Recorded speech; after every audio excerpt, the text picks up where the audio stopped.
Hai semuanya, kembali lagi dengan saya Sisilia Agneta dari kelas 21B4 Malam dengan NIM 21060065, Program Pendidikan Guru Sekolah Dasar tahun 2021.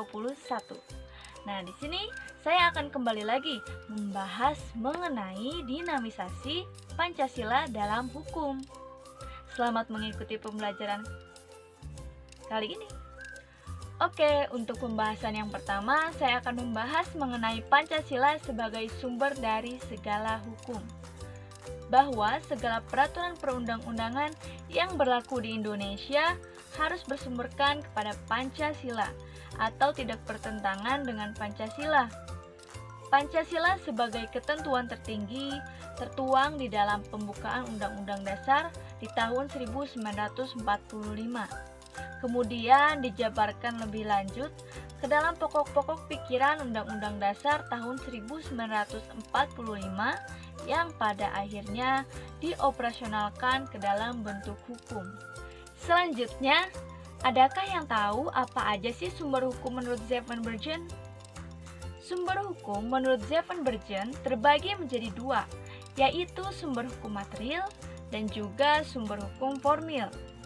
Menurut Zevenbergen, sumber hukum material meliputi pengertian-pengertian tentang asas hukum, hukum terdahulu yang memberi bahan-bahan kepada hukum yang berlaku pada saat ini, dan sebagai sumber terjadinya hukum. Lalu, sumber hukum formil menurut Zevenbergen adalah tempat atau sumber dari mana suatu aturan memperoleh kekuatan hukum. Apabila dikaitkan dengan dua jenis sumber hukum di atas, maka Pancasila termasuk ke dalam sumber hukum yang bersifat material. Sedangkan yang bersifat formil, seperti peran perundang-undangan, perjanjian antar negara, jurisprudensi, dan kebiasaan. Jadi, jika berdasarkan sumber hukum Zevenbergen, Pancasila termasuk sumber hukum yang bersifat material dan mencakup berbagai banyak hal. Adanya sumber hukum sebagai tempat untuk menggali dan menemukan hukum di dalam suatu masyarakat dan juga negara mengakibatkan hukum memiliki tatanan tersendiri. Terkait hal ini, hasanah hukum di era modern maupun kontemporer sangat dipengaruhi teori hukum Hans Kelsen, yaitu norma dasar dan tata urutan norma.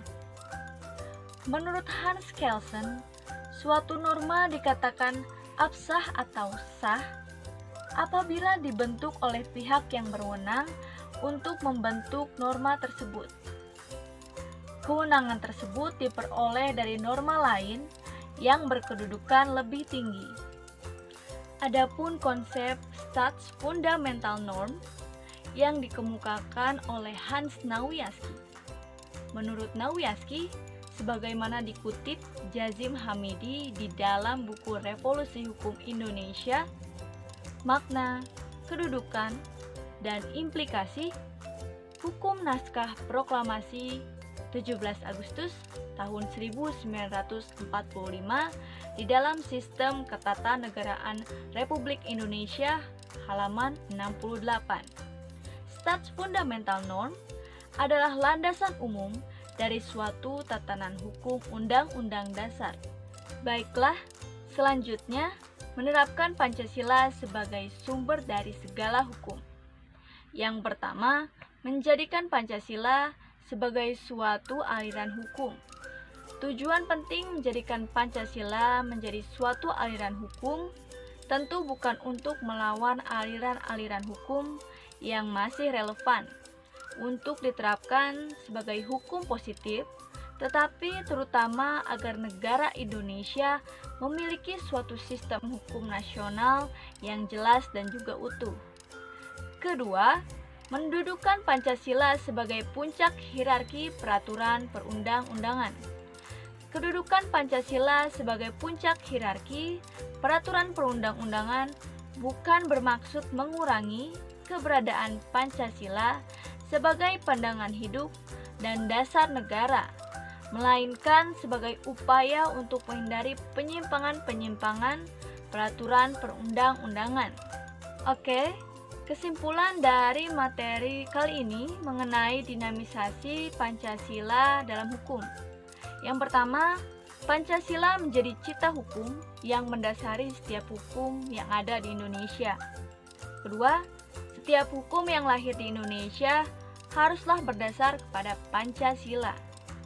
Ketiga, apabila dikaitkan dengan dua jenis sumber hukum yang tadi kita telah bahas, yaitu material dan juga formil, maka Pancasila termasuk ke dalam sumber hukum yang bersifat material. Berikut adalah daftar pustaka yang saya gunakan untuk materi kali ini. Bila kalian masih bingung dengan pemaparan saya tadi, bisa langsung masuk ke link website dari daftar pustaka yang telah saya buat. Oke semuanya, terima kasih telah mendengarkan apa yang telah saya paparkan, dan mohon maaf bila ada penjelasan saya yang tidak dimengerti. Untuk itu saya mohon pamit undur diri dari materi kali ini mengenai dinamisasi Pancasila dalam hukum. Sampai bertemu lagi di pertemuan selanjutnya.